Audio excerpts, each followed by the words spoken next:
So hi everyone, welcome back to my channel. आज की video में हम पढ़ने वाले हैं पर्यावरण विज्ञान व्यवहार में सिद्धांत 1, जो कि आपका एनवायरमेंटल साइंस का पेपर है।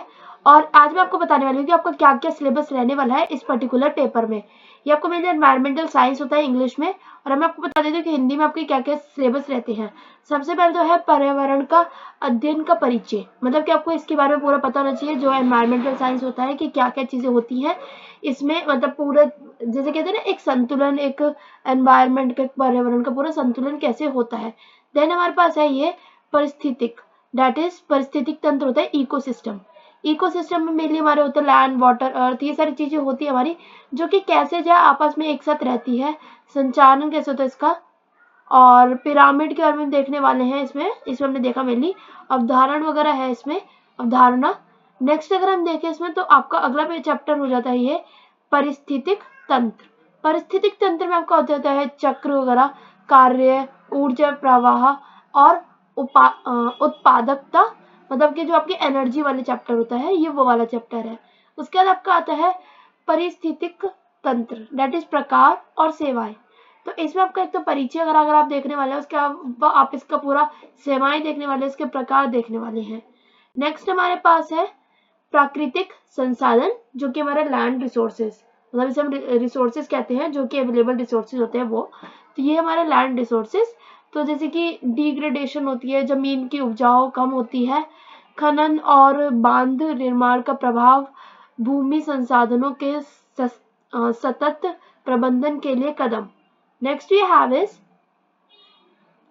प्राकृतिक संसाधन, जो कि हमारा जल संसाधन, मतलब कि जैसे हमारा ये हुआ लैंड रिसोर्सेज, वैसे ही हमारा हुआ जल, मतलब वाटर रिसोर्सेज।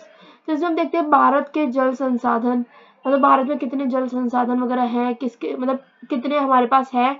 और उसके अलावा हम देखते हैं उभरती जल संसाधन समस्याएं कौन कौन सी है जो उभर रही, मतलब इस समय बहुत ज्यादा उभर रही है या फिर हम कह सकते हैं बढ़ रही हैं, तो वो कौन कौन सी हैं, ये सारी चीजें हम देखने वाले हैं।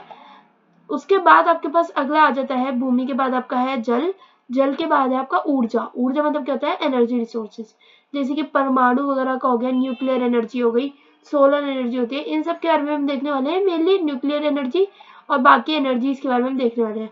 फिर हमारे पास आता है प्रदूषण, मतलब कि पॉल्यूशन। जैसे पहला हमारा वायु प्रदूषण, जो कि है एयर पॉल्यूशन। तो इसमें होता है ध्वनि प्रदूषण, होता है नॉइज पॉल्यूशन, होता है एयर पॉल्यूशन में होता है। और उसके अलावा पर्यावरण प्रदूषण का प्रबंधन। नेक्स्ट हमारे पास होता है जल प्रदूषण, जो कि हमारे पास रहता है तापीय प्रदूषण, मृदा प्रदूषण।